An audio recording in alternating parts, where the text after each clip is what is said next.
Everyone, welcome back to practical Pathshala. मैं हूं Aishwarya नागुरी। Start करते हैं आज का नया topic, dimensions of business environment. अभी तक हम देख चुके हैं कितने टाइप के डायमेंशंस होते हैं, economic, social, technological, political and legal dimensions.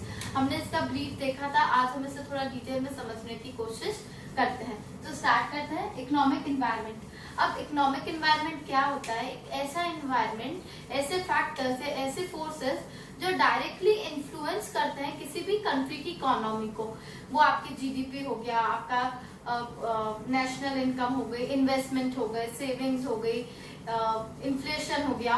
ये सारी चीजें जो होती है, आपने जो मैक्रो और माइक्रो दोनों एलिमेंट्स जो पढ़े इकोनॉमिक्स में, वो डायरेक्टली किसी भी कंट्री की इकोनॉमी को अफेक्ट करते हैं। जैसे हमारे यहाँ जब जीएसटी जब लगा तो उससे काफी सारे बिजनेसेस, मतलब सारे ही बिजनेसेस अफेक्ट हुए और उससे जितना भी बिजनेस का एनवायरनमेंट था वो चेंज हो गया। डिमोनेटाइजेशन आया तो इंडियन मार्केट का या इंडियन बिजनेसेस जो है वो अफेक्ट हुए। तो ये जितनी भी चीजें जो आपकी कंट्री की अगर इकोनॉमी में कुछ भी अफेक्ट डालती है, वो सारी चीजें आती है इकोनॉमिक एनवायरनमेंट के अंदर। अब देखते हैं सोशल एनवायरनमेंट क्या होता है। सोशल एनवायरनमेंट वो होता है, वो सारे कस्टम्स, वो सारे ट्रेडिशन जो एक कंट्री के अंदर फॉलो होते हैं, वो सारे आते हैं सोशल एनवायरनमेंट के अंदर। जैसे हम देखते हैं दिवाली आती है, राखी आती है, कोई भी फेस्टिवल्स आता है तो जो स्वीट्स है उनकी डिमांड बढ़ जाती है, या जो ग्रीटिंग्स हुए या जो हम किसी को गिफ्ट देते हैं उनकी जो डिमांड होती है वो बढ़ जाती है। तो ये सारी जितनी भी चीजें हो गई, आपका लिविंग स्टैंडर्ड हो गया, टेस्ट एंड प्रेफरेंसेस हो गए, आपका एजुकेशन लेवल आ गया, लिटरेसी हो गई, ये सारी चीजें किसमें आती है? सोशल एनवायरनमेंट के अंदर। अब देखते हैं टेक्नोलॉजिकल एनवायरनमेंट क्या होता है। टेक्नोलॉजिकल एनवायरनमेंट वो एनवायरनमेंट होता है जिसके अंदर कोई भी टेक्नोलॉजी में अपग्रेडेशन आता है या कोई चीज चेंज आती है, तो उससे सारे बिजनेस के एनवायरनमेंट में या पर्टिकुलर उस सेक्टर जिसके अंदर चेंज आया उसमें क्या इफेक्ट आएगा, वो सारी चीजें होगी टेक्नोलॉजिकल एनवायरनमेंट के अंदर। जैसे हम देखते हैं एग्जांपल, पहले क्या होता था, सारी चीजें हमको ऑफलाइन स्टोर्स पे जाकर लेनी होती थी। अब क्या हो गया, सारी चीजें ऑनलाइन हो गई। आपने कभी सोचा नहीं था ग्रोसरी ऑनलाइन मिलने लगेगी। पहले रिजर्वेशंस कराने होते थे तो स्टेशन पे जाना पड़ता था, लाइन में लगना पड़ता था, तब जाके हम अपना रिजर्वेशन करवा पाते थे। आजकल सारी चीजें ऑनलाइन हो गई है, आप घर बैठ के भी अपना रिजर्वेशन करा सकते हो। पहले बैंक सारे ऑफलाइन, आपको बैंक जाके काम करना पड़ता था, आजकल इंटरनेट बैंकिंग हो गया, जब चाहो तब पैसा ट्रांसफर कर सकते हो, ऑनलाइन शॉपिंग। तो ये सारी चीजें जो है, मतलब टेक्नोलॉजी में जो भी एडवांसमेंट आया, जो भी इम्प्रूवमेंट आएगा, वो सारी चीजें किसमें आ गई? टेक्नोलॉजिकल एनवायरनमेंट के अंदर। अब पॉलिटिकल एनवायरनमेंट क्या होता है? पॉलिटिकल एनवायरनमेंट वो एनवायरनमेंट होता है जब भी जो किसी कंट्री में जो भी पार्टी गवर्न है, मतलब जो भी रूलिंग पार्टी होती है उस कंट्री की, वो क्या रूल्स लेकर आती है, वो क्या रेगुलेशन, उनकी क्या पॉलिसीज होती है, उनकी क्या स्कीम्स लेकर आ रही है, जिसके कारण बिजनेसेस में अफेक्ट हो रहा है। अब जैसे बीजेपी की गवर्नमेंट है तो उन्होंने स्वच्छ भारत अभियान लेकर आए या make in India project start करा, तो उससे क्या इफेक्ट आया बिजनेस के ऊपर, इकोनॉमी में क्या इफेक्ट आया, ये सारी चीजें आती है पॉलिटिकल एनवायरनमेंट के अंदर। अब देखते हैं लीगल एनवायरनमेंट क्या होता है। लीगल एनवायरनमेंट वो सारी चीजें जो एक गवर्नमेंट को या जो भी गवर्नमेंट ने रूल्स बना रखे कि वो आपको मैंडेटरी आपको मानना ही मानना है, वो सारी चीजें जो आपका लीगल एडमिनिस्ट्रेशन है, वो सारी चीजें आती है लीगल एनवायरनमेंट के अंदर। जैसे आप सिगरेट के जो डिब्बे हैं उनके ऊपर लिखा, स्टार्टिंग जो वार्निंग जो होगी वो आपको लिखना करना आपको कंपलसरी है, या आप लेकर का एडवर्टीजमेंट नहीं कर सकते। तो ये सारी जो चीजें आती है, जो लीगल, आप कोई चीज खरीदते हैं तो उसके पैकेजिंग में उसका डिस्क्रिप्शन होना जरूरी है, या उस पर कोई ट्रेडमार्क है तो वो किसी को वो कोई कॉपी नहीं कर सकता है, उसका इंफॉर्मेशन जो होती है प्रोडक्ट की वो सब गिवन होना, ये सारी चीजें किसमें आता है? लीगल एनवायरनमेंट के अंदर। तो ये था हमारा dimensions of business environment. Next हम देखते हैं कि लिबरलाइजेशन, प्राइवेटाइजेशन एंड ग्लोबलाइजेशन, ये क्या होता है। न्यू इकोनॉमिक पॉलिसी, इसके अंदर था लिबरलाइजेशन, प्राइवेटाइजेशन एंड ग्लोबलाइजेशन। जब 1991 से पहले जो था वो तब ट्रेड करने में काफी प्रॉब्लम होती थी, कितने सारे रिस्ट्रिक्शंस थे, आप इजी ट्रेड करना इजी नहीं था। बट जब से 1991 के बाद न्यू इकोनॉमिक पॉलिसी निकली जिसके अंदर लिबरलाइजेशन आया, प्राइवेटाइजेशन आया, ग्लोबलाइजेशन आया। लिबरल का मतलब क्या होता है? इजी कर देना। तो लिबरलाइजेशन में क्या हुआ? End of licence, quota and many more restrictions.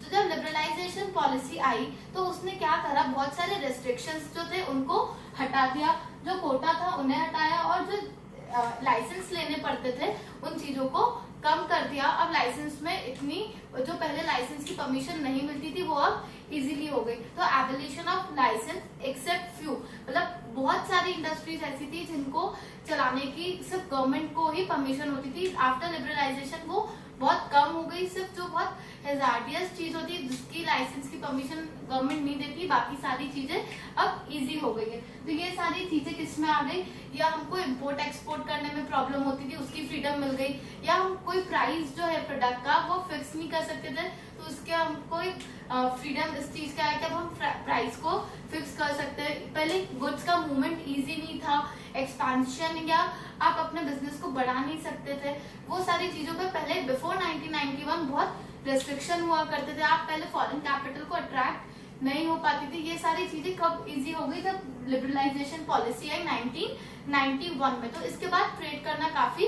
Easy हो गया। नेक्स्ट देखते हैं प्राइवेटाइजेशन।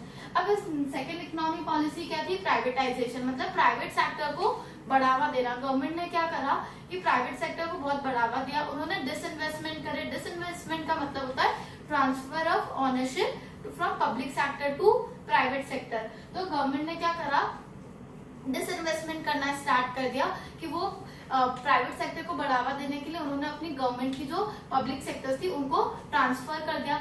डिसइन्वेस्टमेंट के अंदर क्या हुआ कि जो गवर्नमेंट है उनको जब आप अपना बिजनेस जब वो अपने ट्रांसफर करती थी ओनरशिप, तो उसके अंदर क्या होता था, 51% किसका होता है, प्राइवेट सेक्टर का होना कंपलसरी था। 49 जो है वो ये 51 या मोर देन 51 आप ले सकते हो, रिमेनिंग 49 जो है वो गवर्नमेंट का होता था। तो जितनी भी ओनरशिप हो गई या मैनेजमेंट हो गया, ये सब किसका, प्राइवेट सेक्टर का होता है। अब इसमें क्या हुआ, प्राइवेटाइजेशन आया तो setting up of BIFR, board of industrial and financial reconstruction, ये सेट करा। इसका काम क्या होता था, जो भी गवर्नमेंट की सिक यूनिट्स है, जो बंद पड़ी हुई है, खराब यूनिट्स है, उन्हें बंद कर देना, ये सारा काम प्राइवेटाइजेशन के अंदर हुआ। अब नेक्स्ट है ग्लोबलाइजेशन।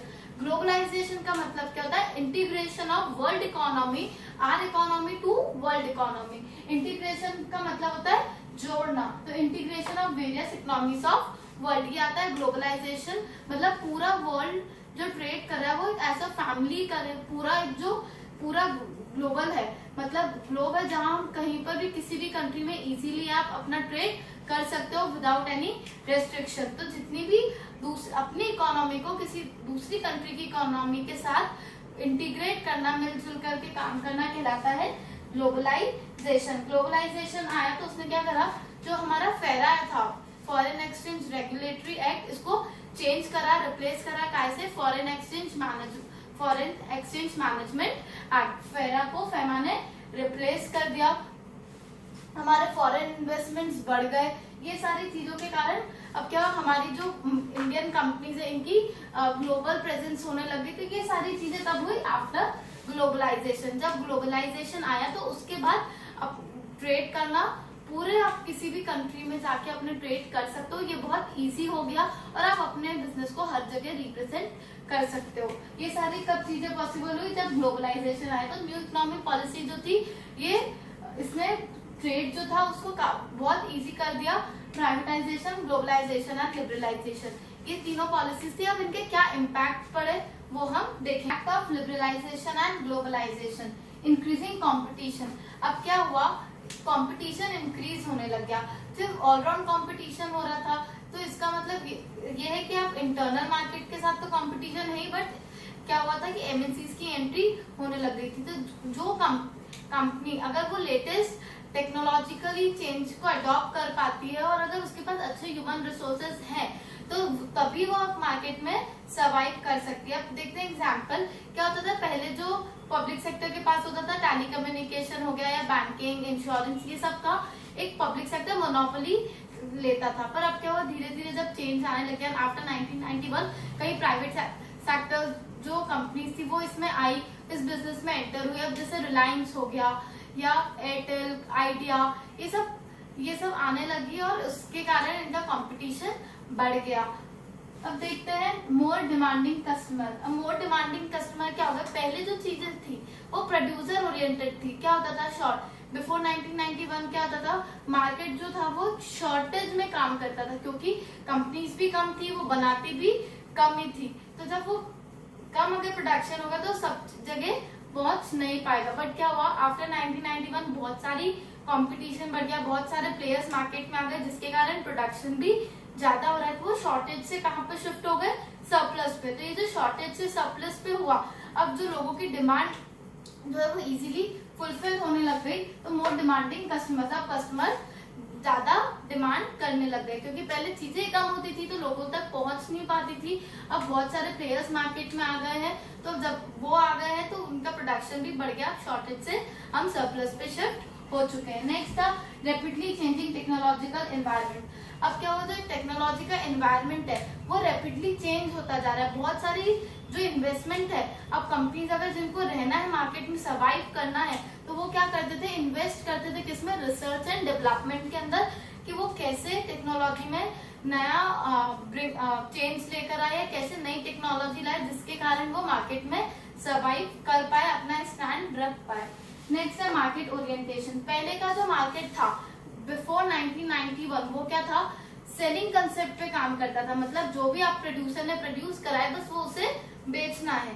तो पर अब क्या हो गया है, पहले वो कस्टमर की नीड्स और इनको नहीं ध्यान में रखता था, पर अब क्या हो गया, अब this is a marketing concept. अब इसके अंदर मार्केटिंग कंसेप्ट में क्या होता है कि पहले जो कंपनी है वो लोगों की डिमांड क्या है, उनकी नीड्स क्या है, उनकी वांट्स क्या है, वो किस तरीके का प्रोडक्ट चाहते हैं, इस पर रिसर्च करते हैं और फिर अपना प्रोडक्ट बनाते हैं। तो जो प्रोडक्शन है अब वो शिफ्ट हो चुका है प्रोडक्ट सेलिंग कंसेप्ट से मार्केटिंग कंसेप्ट की तरफ। अब है export a market of survival.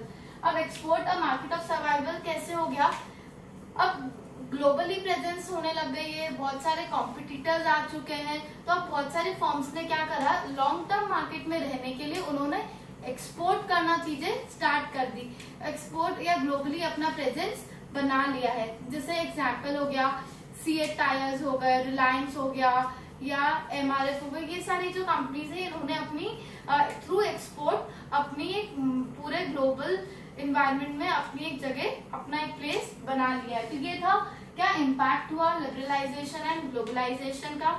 इसके साथ हमारा ये थर्ड चैप्टर कंप्लीट होता है।